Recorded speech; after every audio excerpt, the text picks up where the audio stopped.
there has been a very major piece of research done recently in Oxford by the Society for Mind and Anthropology, or Anthropology and Mind, who did a £1.9 million they spent on this research. As far as I remember, there were over 60 academics involved in this research from all over the world.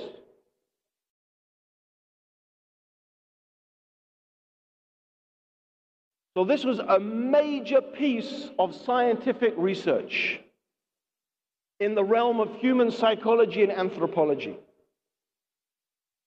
And after many years, they concluded that the belief in God, the religious belief, and the belief in afterlife is not something that is taught by our parents. It is something instinctive and natural in the human being. That in fact, the very human thought process itself is shaped by religious values. This is very significant. Because, of course, this agrees with exactly what Islam has been saying, that every human being is born upon the fitrah. In other words, every human being, as the Prophet Muhammad sallallahu alaihi wasallam said, is naturally inclined to worship God alone. And as the Prophet sallallahu alaihi wasallam said, it is only our parents that make us diverge away from that natural inclination to single out God for worship and make us followers of different religions or no religion at all. So this is the nature of the human being. And it's interesting that this very extensive piece of research has confirmed that. And we all have instincts. Animals, by the way, operate on instinct. What makes the human being different from the animal is that the human being has reason. We have the ability to reason, whereas animals, they rely upon instincts.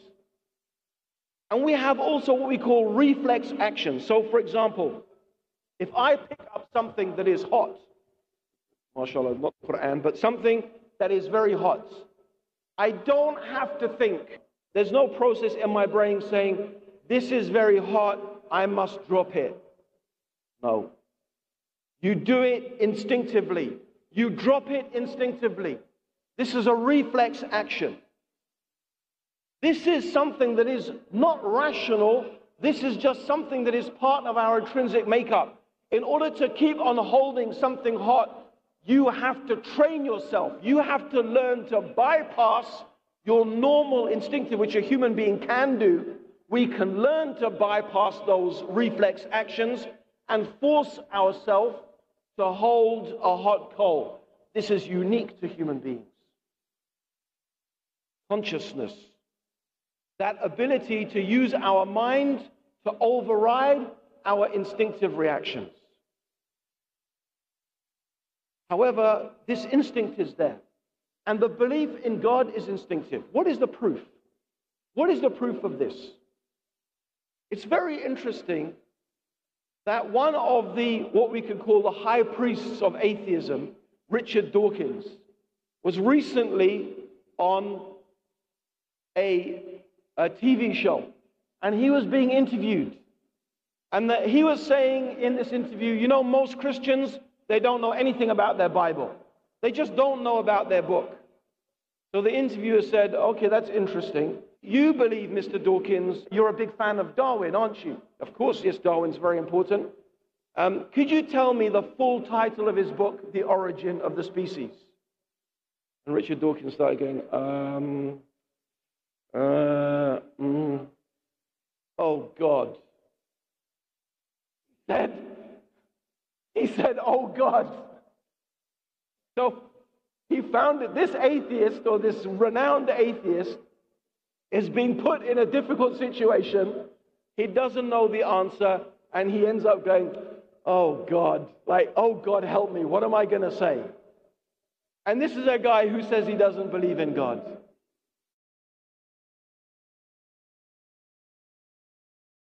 But you're saying they're not Christians, even if they think of themselves as Christian. You know what they are, even though they tell you. I'm not presenting my opinion here. This press release is offered to people to look down it and say, look, these people who call themselves Christians actually don't read the Bible, don't go to church, don't believe Jesus was the Son of God, don't even know what the first book of the New Testament is. But Richard, it's up to you to make up your mind whether you think they're Christian. Don't ask me. My opinion is not relevant. Richard, if I said to you, what is the full title of The Origin of Species? I'm sure you could tell me that. Yes, I could. Go on then. On the Origin of Species, on the Origin of Species, there is a subtitle with respect to the preservation of favoured races in the fight, in the struggle for You're life. the high pope of Darwinism. Not bad, I'd give him some justice. But if you asked people who believed in evolution what that question, and you came back and said 2% got it right, it would terribly easy for me to go, they don't really believe it after all. It's just not fair to ask people these questions. They self-identify as Christians, and I think you should respect.